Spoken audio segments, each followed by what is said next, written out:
A new client, Rohan, has turned up for counseling, and one of my main goals, objectives, is to figure out who he is as a person.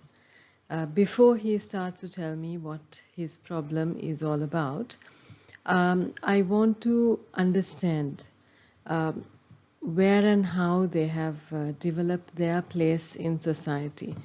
And what are the life experiences that have shaped their approach to life?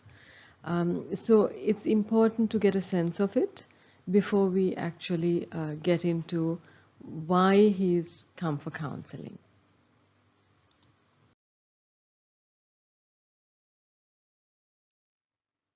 So I learned that Rohan is 60 years old. He has a son and two grandchildren.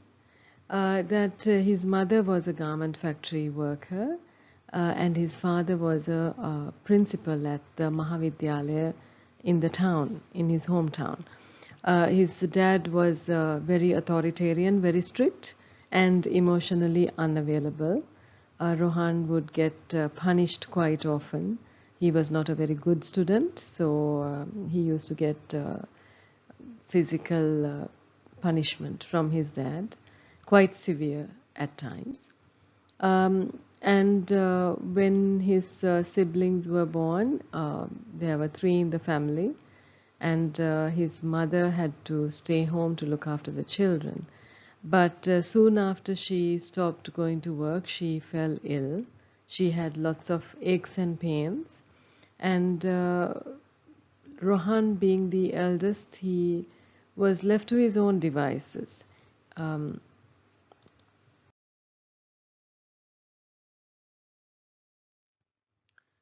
he spent time on his own, and he looked after his own needs and made friends with the village kids. Life went on, distant from both parents. So what happened to Rohan was, as soon as the first opportunity came to go out of the home, he joined the army, and he went into service immediately, because at that time a lot of trouble in the north and east. So that's how he spent his most of his young adult life. And when he retired from the army, still at a very young age, he trained to become an electrician, and he set up his own business. But about 5 years ago, he started developing lots of aches and pains himself, headaches, knee pains, back aches, shoulder aches, so many different things. And when he went to his doctor couldn't find anything wrong with him. And the doctor said, go to a counselor. And Rohan interpreted this as the doctor thinks that there's something wrong with his head, that the doctor believes that he is probably going insane, but yet he came for counseling. So what does all this information, how do I take it, what does it mean to me? And when I hear about his depression and the obsession about monitoring his symptoms, he talks to all the villagers about his symptoms and trying to get information about what it could mean. He's pestering his son to look in the internet to see what's wrong with him. And so I listen to his story, and I wonder, what does it mean to me? How do I make a connection between his story and the various domains of knowledge that are available to me? I'm curious about the cultural influences that have contributed to Rohan's way of being in the world, like his exposure to the rural village life, to a very regimental organization, the army. That would have been quite an experience, a very, very different experience. And I began to get an inkling of the philosophical worldview built around the facts, truths, and physical causes. I saw Rohan as a man who has lived in a man's world, being the breadwinner and always taking care of his family, his children. And along the way, he lost his job. He is now unemployed, and that has contributed to his depression as well.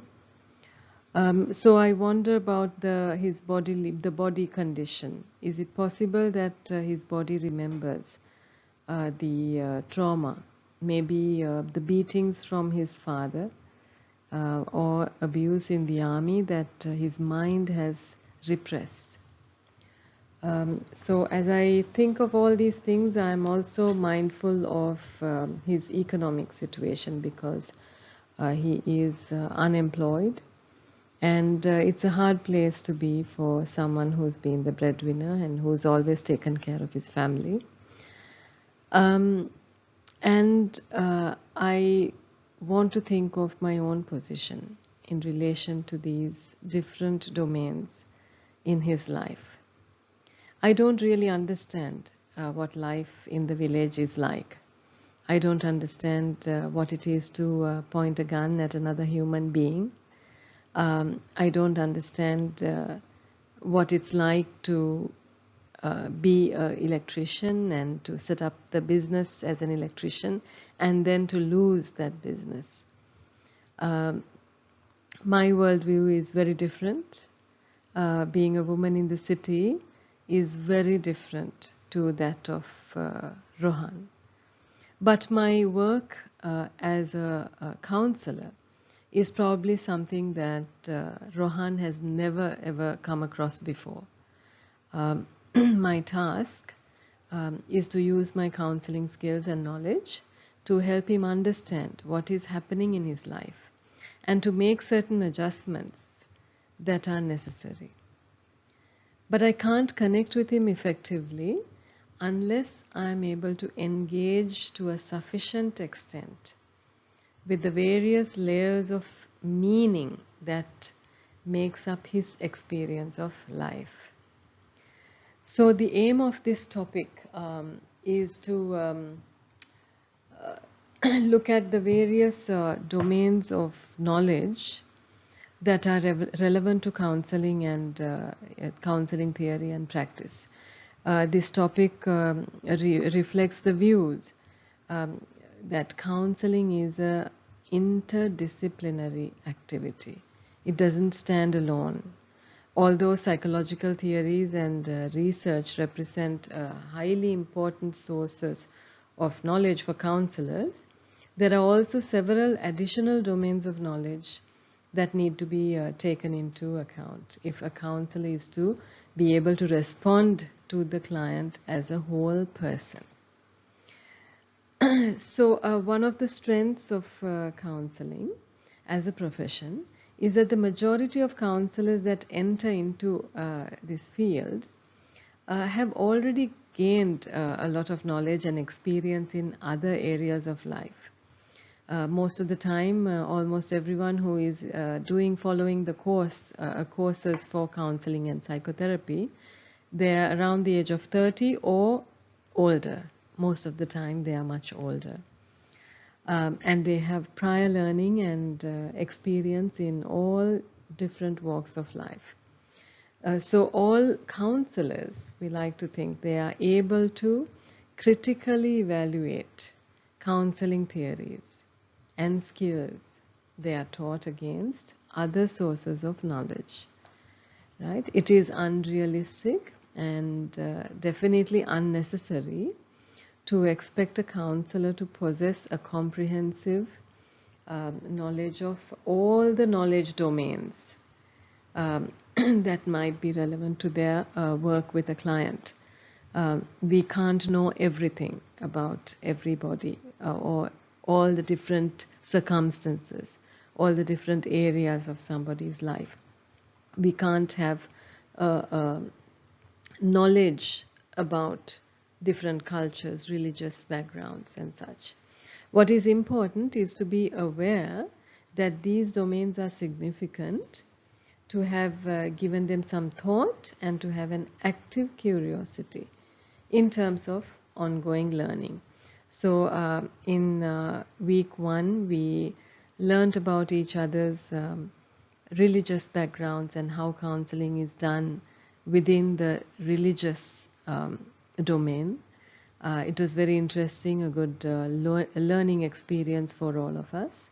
So it's something like that, that we learn different domains of knowledge so that it aids us in our counseling. So the lectures for this topic offer an introduction to 5 key areas of knowledge that need to be considered in counselor training. These areas are philosophy, psychology, biological sciences, social science, and humanities. So for the next 2 weeks or 3 weeks in module 1, we will be going through each of these 5 key domains and see how they influence counseling and what we can gain from these different domains. Thank you.